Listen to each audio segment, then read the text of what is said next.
Punjab and Haryana high court ने पंजाब में निजी स्कूल्स के फीस वसूलने के मामले में फैसला दिया। दरअसल अभिभावकों को इससे बड़ा झटका लगा है। दरअसल स्कूल्स को एडमिशन फीस लेने की परमिशन मिल चुकी है। स्कूल ट्यूशन फीस भी वसूल सकेंगे। हालांकि स्कूल बढ़ी हुई फीस नहीं ले सकेंगे। जो पेरेंट्स फीस नहीं दे सकते उन्हें फाइनेंशियली स्टेटस का अपना प्रूफ देना होगा। फाइनेंशियल स्टेटस का प्रूफ देने के बाद ही वे इससे कुछ समय के लिए राहत पा सकते हैं। दूसरी तरफ अगर बात करें कैप्टन सरकार के मंथन की, तो लगातार मंथन भी किया जा रहा है। और आपको बता दें एजी अतुल नंदा और शिक्षा मंत्री विजयेंद्र सिंगला कोर्ट के फैसले पर मंथन कर रहे थे। और इस मंथन से क्या निकला और इस मंथन में क्या बातें तय हो पाई हैं, ये अभी तक हालांकि बाहर नहीं आई है जानकारी। और इसके अलावा अब कैबिनेट की भी बैठक चल रही है और इस बैठक के बाद उम्मीद की जा सकती है कि इस पर कोई फैसला लिया गया होगा और उसे लागू किया जाएगा।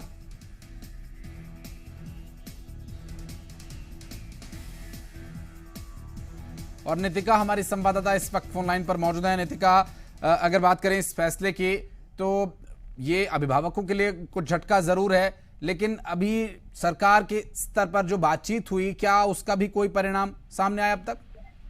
देखिए, अभी तक जो है सरकार की, चाहे वो पंजाब के एजी हो या फिर पंजाब के शिक्षा मंत्री हो, उन्होंने अभी तक अपना पक्ष जो है वो स्पष्ट नहीं किया है। लेकिन उनका कहना है कि शाम तक हम फैसला ले लेंगे कि आखिर हमें सिंगल बेंच के फैसले को डबल बेंच पर चुनौती देनी है या नहीं देनी है।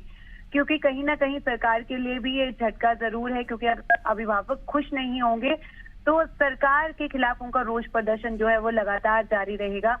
क्योंकि कहीं ना कहीं सरकार भी चाहती थी और उनका स्टैंड काफी क्लियर था इस बार उनके सर्कुलर को लेकर कि बच्चों से सिर्फ और सिर्फ ट्यूशन फीस ली जाए और इसके बिना जो भी सर्विसेज नहीं दी जा रही हैं उसके चार्जेस ना वसूले जाएं।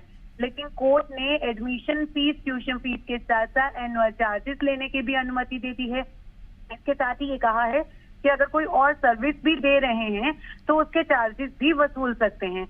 तो फिलहाल अभिभावकों ने तो साफ कह दिया है कि वो डबल बेंच पर चुनौती देंगे सिंगल बेंच के फैसले को। स्कूलों के पक्ष में फैसला आया है इसलिए वो संतुष्ट हैं। लेकिन सरकार हो सकता है शाम तक इस पर अपना जो फैसला है वो स्पष्ट कर दे कि आखिर वो क्या पक्ष जो है रखते हैं और क्या वो सिंगल बेंच के फैसले को चुनौती देते हैं। लेकिन नितिका, अगर बात करें, आज अभी एक कैबिनेट की भी बैठक चल रही है। उससे पहले एजी अतुल नंदा और इसके अलावा चूंकि खुद मुख्यमंत्री इस बैठक की निगरानी कर रहे थे, शिक्षा मंत्री के साथ चर्चा हुई।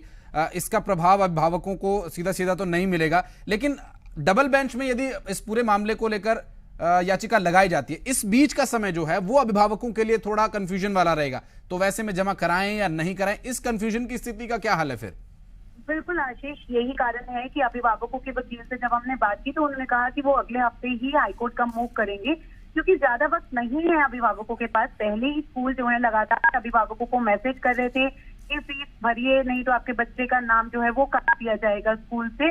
तो इसको लेकर जो है हाईकोर्ट ने कोई भी अपने आदेशों में क्लियरेंस नहीं दी है, सफाई नहीं दी है कि आखिर अगर जो बच्चे फीस नहीं पे कर सकते हैं तो क्या उनके नाम काट सकता है प्राइवेट स्कूल या नहीं, यानी कि कोई एक्शन ले सकता है या नहीं। इसको लेकर कुछ भी नहीं लिखा। और अभिभावकों के वकील का कहना है कि राइट टू एजुकेशन उसको कहीं ना कहीं दरकिनार कर दिया गया है, जबकि सबसे पहला जो कर्तव्य होना चाहिए स्कूलों का कि बच्चों को शिक्षा पूरी तरह से प्रदान की जाए।